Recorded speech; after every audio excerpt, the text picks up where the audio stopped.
O Corinthians descobriu por que ele não ganhou ontem no Argentino Júnior. Por quê? Foi por causa do Fernando Lázaro, claro. Nunca tinha acontecido uma derrota do Corinthians em Libertadores em casa e tal. Não é uma coisa normal na vida do Corinthians, mas tinha que dar uma cabeça e deram a cabeça do Fernando Lázaro. 17 jogos, 8 vitórias, 5 empates, 4 derrotas. Foi a campanha do Fernando Lázaro nessa temporada, 56,9% de aproveitamento. E no Corinthians, como mandante, 9 jogos, 6 vitórias, 2 empates, só a derrota de ontem. 74,1% de aproveitamento. Justa a saída do Fernando Lázaro, senhores? Inevitável, eu diria. Não sei se é justa, mas inevitável porque ele entrou caindo. Treinador novo, assim, quando entra como uma aposta, ele tem que matar um leão por dia. Todo jogo. Ele é testado todo jogo, avaliado todo jogo. Ele não, diferente do treinador já consagrado, que tem um lastro, né, que pode não fazer nada por um tempo, como outros antes dele. Eu não acho que ele fez menos nem do que o Silvinho, nem do que o Vitor Pereira. Seguiu a mesma coisa.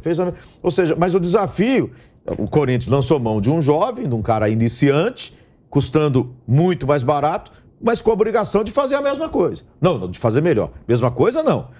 De fazer melhor do que o Silvinho, de fazer melhor do que o Vitor Pereira. Enfim, o desafio dele era só isso. Exato. Né? E não fez. E eu não sei se alguém vai conseguir fazer.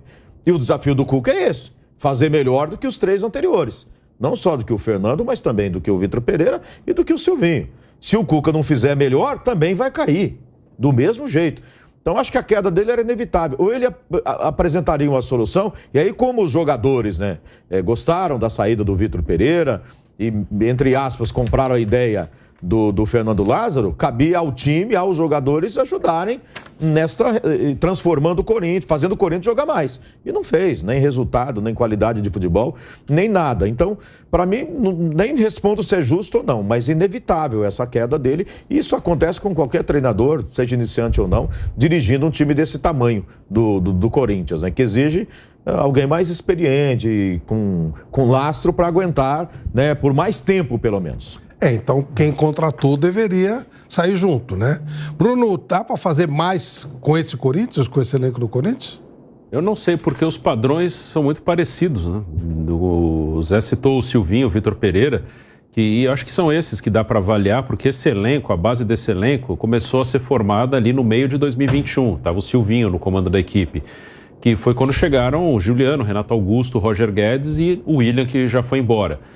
Até então era o time de 2020, até a partir do segundo semestre de 18, aí 19, 20, era um time bem mais fraco, até metade de 21. Aí chegaram reforços e formou-se essa base aí que está aí até hoje, com vários jogadores mais veteranos. Acho que é um elenco desequilibrado, tanto nessa parte da idade, alguns muito mais velhos, aí alguns garotos muito novos, como o Pedro, que tem 17. E há um desequilíbrio também nas posições, né? O Corinthians tem muitos volantes, por exemplo, mas tem poucos atacantes, os laterais, reservas ainda não se firmaram, enfim, é um elenco que é desequilibrado. Então, acho que tanto os 3 últimos técnicos, eles tiveram um desempenho melhor em casa e fora muito abaixo.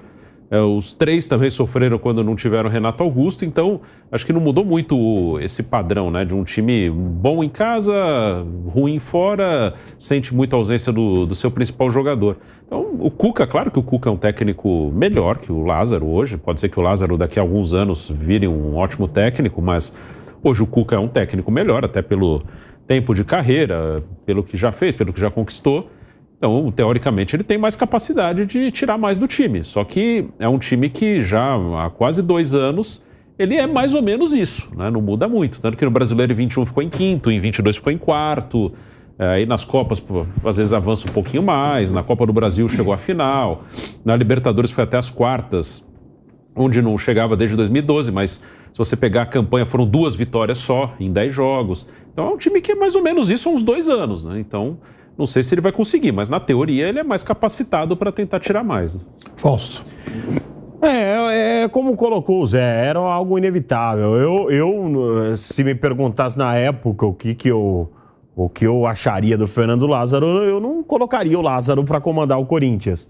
Eu acho que, como em tudo na vida, você tem que passar por etapas, né? Apesar dele ter conhecimento do Corinthians, há muito tempo está no Corinthians, passou por inúmeros setores, como treinador, ainda é um iniciante, né? Está começando a sua carreira, tanto é que não vai sair do Corinthians. Continua no Corinthians o Fernando Lázaro. Ele só vai sair se for desejo dele. O Corinthians vai continuar com ele, fazendo parte do seu grupo ali. Vai chegar um treinador muito mais experiente, muito mais vitorioso, que sabe lidar com os jogadores que o Corinthians tem. O Corinthians tem do mais alto escalão de jogadores até aqueles que estão iniciando, até aqueles que não estão rendendo nada. Tem de tudo no Corinthians. O elenco do Corinthians é uma mescla de todos os tipos de jogadores. Agora, a gente não pode deixar de falar, né, gente? Isso não é uma coisa que está sendo criada aqui, eu não estou falando à toa. Ele também vai entrar pressionado por outros motivos, né? E tá em todas as redes sociais, aí vocês podem acompanhar que, exceto a maior torcida uniformizada do Corinthians, que é a Gaviões da Fiel, as outras torcidas estão se manifestando por algum episódio que aconteceu no passado, envolvendo o Cuca. Então, imagino que não vai ser tão tranquila a chegada do Cuca, pelo que eu estou percebendo. Uma coisa não tem nada a ver com a outra. Não estou aqui falando do profissional. O Cuca é um extraordinário profissional. As oportunidades que eu tive também de conversar com o Cuca, uma pessoa também extraordinária. Mas aí tem a questão de torcidas uniformizadas do Corinthians estarem se manifestando contrária à chegada do Cuca. Então, ele também vai entrar pressionado. Talvez não pelo que ele já provou na carreira dele, mas por outros motivos, por essas torcidas. Então eu não sei o que vai acontecer. Tá existindo uma incógnita em cima disso aí, porque quem entrar hoje na rede social vai ver que as manifestações estão aí. Enfim, vamos ver aonde vai parar essa situação, né? O que vai acontecer com relação a essa situação. Piperno, isso que foi colocado pelo Fausto, se você quiser falar a respeito, e o Cuca no Corinthians. Olha, eu acho que... Flávio, eu vou começar até pelo Lázaro, porque o Lázaro, eu acho que o Corinthians tem agora a oportunidade de fazer alguma coisa diferente. De copiar o Água Santa. O Água Santa não vai mandar o Thiago Carpini lá para a Europa para estudar, para fazer curso, para ter licença e tal. O Corinthians tem o Fernando Lázaro, funcionário do clube. O Corinthians já foi técnico do Corinthians em 3 momentos. Ele foi interino após a queda do Mancini, depois a saída do Silvinho e agora.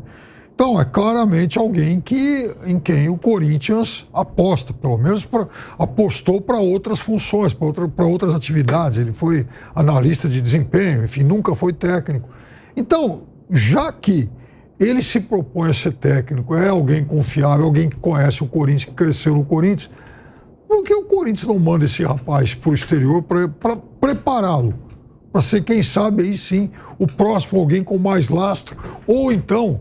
daqui 6 meses virar, por exemplo, um assistente técnico preparado, né? Porque não adianta o Corinthians ficar toda hora sonhando que ele vai achar um novo Carille, porque aquilo foi uma coisa lotérica que aconteceu. Aliás, depois do Carille, o Corinthians tentou o Osmar Loss, que hoje, inclusive, andava aí como assistente técnico de novo, né? Nem sei o que está fazendo agora. E nada contra, enfim, mas claro, função, claro.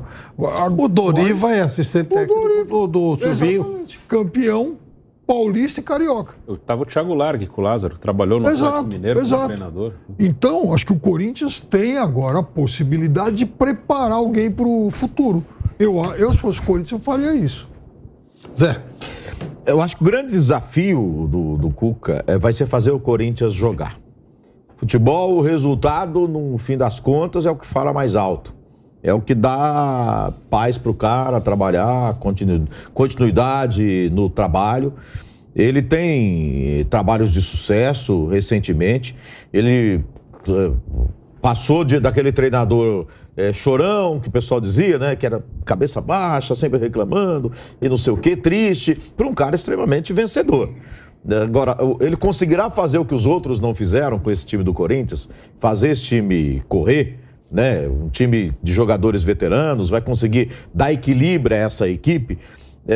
Todo mundo dizia aqui, há algum tempo atrás, não é possível, com Cássio, Fagner, Gil, Balbuena, Fábio Santos, jogadores consagrados de nome, né? Fausto Vera, Juliano, Maicon, aí o Renato Augusto que está machucado, mas Paulinho, só nome aí, né? Yuri Alberto, Roger Guedes, enfim. Não é possível que o Corinthians não pode brigar por alguma coisa, por algo mais no campeonato.